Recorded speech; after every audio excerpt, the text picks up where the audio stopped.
Hello everyone. हम पढ़ रहे हैं वैद्युत धारा का चैप्टर पढ़ रहे थे हम। तो हमारा वैद्युत धारा का चैप्टर का आज पार्ट 15 है, जो कि एक लास्ट पार्ट है। और यह एक समरी वाला पार्ट होने जा रहा है, यानी कि हम इसमें देखेंगे कि हमने इस पूरे चैप्टर में क्या क्या जाना था, क्या क्या इंपॉर्टेंट हमने जाना। हम एक एक पॉइंट को यहाँ पे डिस्कस करेंगे। हम पॉइंट वाइज देखेंगे कि हमने क्या क्या पढ़ा था। साथ ही हम ये भी देखेंगे कि हमने वो चीज कौन से पार्ट में कंप्लीट करी थी, ताकि अगर आपको उस पॉइंट को समझने में कोई भी डिफिकल्टी हो तो आप उस पार्ट को जहाँ पे कवर कराया गया है, आप उस पार्ट की वीडियो को एक बार दोबारा देख सके। चलिए शुरू करते हैं इस पार्ट को और देखते हैं हम क्या क्या पढ़ेंगे। तो आज हम सारांश पढ़ने जा रहे हैं चैप्टर का। तो हम देखते हैं, हमने देखा इस चैप्टर में सबसे पहले वैद्युत धारा क्या होती है। तो वैद्युत धारा क्या होती है? किसी चालक के दिए गए क्षेत्रफल से प्रवाहित धारा यानी आई उस क्षेत्रफल से प्रति एकांक समझ में गुजरने वाला एक नेट आवेश होता है, यानी कि आई बराबर क्यू बटे टी होता है। ठीक है। तो हमने वैद्युत धारा कहाँ पे पढ़ी? ऑफ कोर्स पार्ट 1 पे हमने पढ़ी थी।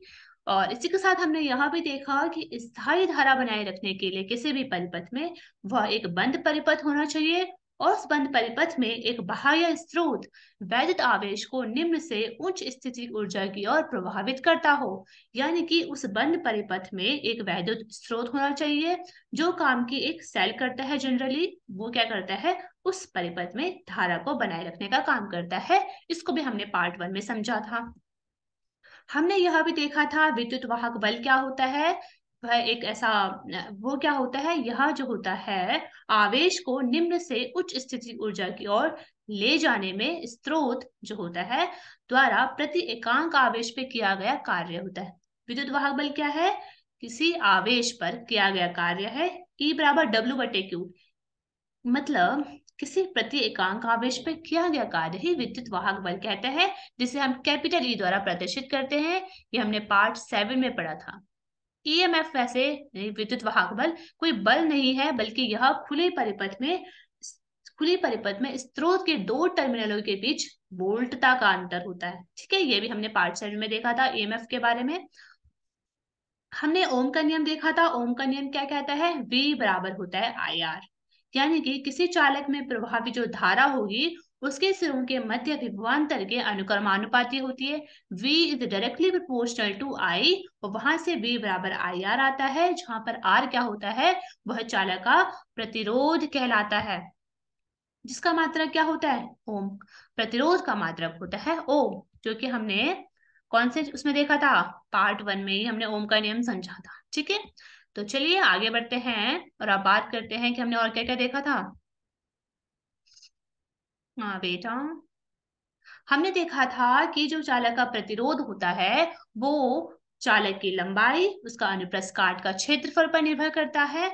उसी के साथ हमने एक सूत्र डिराइव किया था, और सूत्र था R बराबर रो एल बटे ए। यहाँ पर एल क्या है? चालक की लंबाई। ए क्या है? ए चालक का अनुप्रस्थ परिच्छेद क्षेत्रफल। और रो यहाँ पे एक इकाई निकल के आती है। और रो क्या होता है? रो मतलब प्रतिरोधकता, चालक की प्रतिरोधकता। यह पदार्थ का ऐसा गुण होता है जो ताप और दाब पर निर्भर करता है।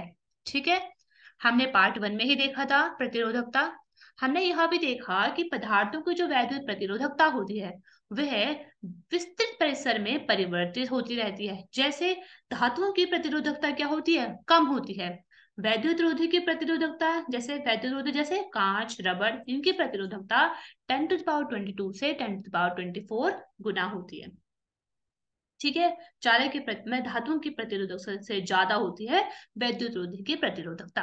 अर्धचालक जैसे कि सिलिकॉन, जर्मेनियम, इनकी प्रतिरोधकता धातुओं और वैद्युत रोधी के मध्य परिसर की होती है। ठीक है। इसको भी हमने बहुत अच्छे से देखा था पार्ट 4 में, आप इसको देख सकते हैं। तो अधिकतर पदार्थों में क्या होता है? धारा के वाहक कौन होते हैं? इलेक्ट्रॉन। हमने देखा था, मुक्त इलेक्ट्रॉन के कॉन्सेप्ट में समझा था। लेकिन कुछ स्थितियों जैसे कि आयनिक क्रिस्टलों और विद्युत अपघटों में जो धारा वहन का कार्य करते हैं वो कौन करते हैं? वो करते हैं धनायन और ऋणायन। ठीक है, ये हमने पार्ट 4 में देखा है। हमने धारा घनत्व को समझा था। धारा घनत्व क्या होता है? J बराबर I बटे ए, यानी कि प्रति सेकंड प्रति एकांक प्रभाव के अभिलंबवत क्षेत्रफल से प्रभावित आवेश की मात्रा क्या होती है? धारा घनत्व। यानी हम इसको एक और कॉन्सेप्ट मैंने बताया था, धारा घनत्व क्या होता है? प्रति एकांक क्षेत्र में प्रभावित होने वाली धारा को कहते हैं हम धारा घनत्व। हमने इसका सूत्र डिराइव किया था, हमने सूत्र देखा था संबंध धारा घनत्व और अनुगमन वेग में, तब हमने ये डिराइव किया था, दैट इज J बराबर N Q VT। ठीक है, VT क्या है यहाँ पे? अनुगमन वेग या अपवाह वेग होता है। ये हमने पार्ट 2 में देखा था।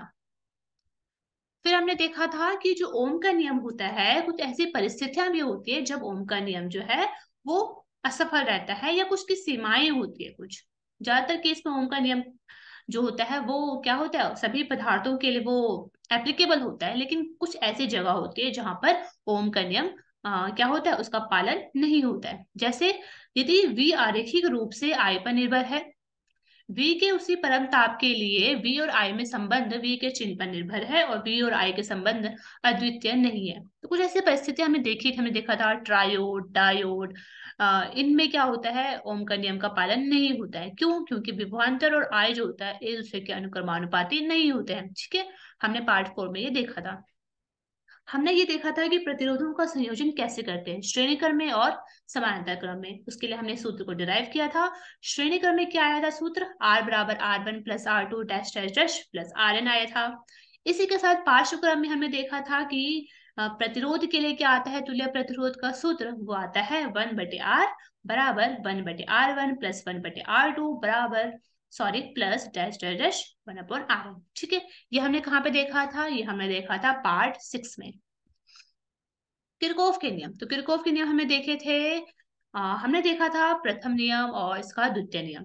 प्रथम नियम क्या कहता था कि परिपथ के अवयवों की किसी संधि पर आगत धाराओं का योग निर्गत धाराओं के योग के तुल्य होना चाहिए। आगत मतलब संधि की ओर आने वाली धारा, निर्गत मतलब संधि से दूर जाने वाली धाराओं का योग बराबर होता है। द्वितीय नियम क्या देखा था हमने कि किसी बंद पास के चारों ओर विभव में जो परिवर्तन होगा उसका बीजगणित योग 0 होता है। ठीक है, ये हमने देखा था, हमने देखा था ये पार्ट 9 में। किरचॉफ के नियम काफी इंपॉर्टेंट थे, राइट। उसके साथ हमने फिर देखा व्हीटस्टोन सेतु।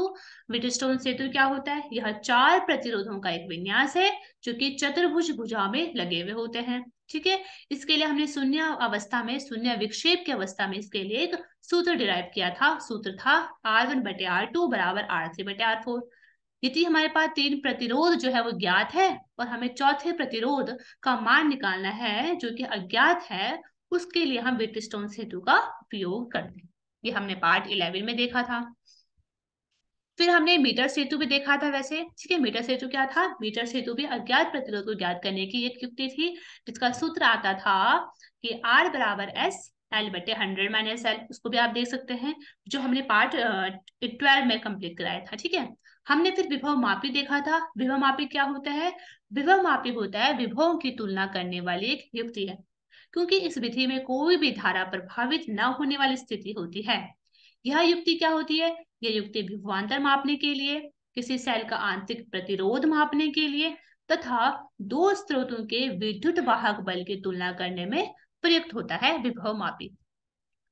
तो विभव मापी को हमने कहाँ पढ़ा था? विभव मापी को हमने जाना था पार्ट 13 और 14। इन दोनों पार्ट में हमने विभव मापी को कंप्लीट कराया था। तो ये सारी चीजें थी जो हमने इस चैप्टर में पढ़ी थी, और इससे से जुड़े हुए कुछ और भी चीजें थी जो हमने इस चैप्टर में पढ़ी थी। ठीक है, तो ये था हमारे पास चैप्टर, फिनिश हुआ हमारा चैप्टर आज, ये पार्ट थर्ड, चैप्टर थर्ड। तो इसी के लिए thank you so much and keep learning. Thank you.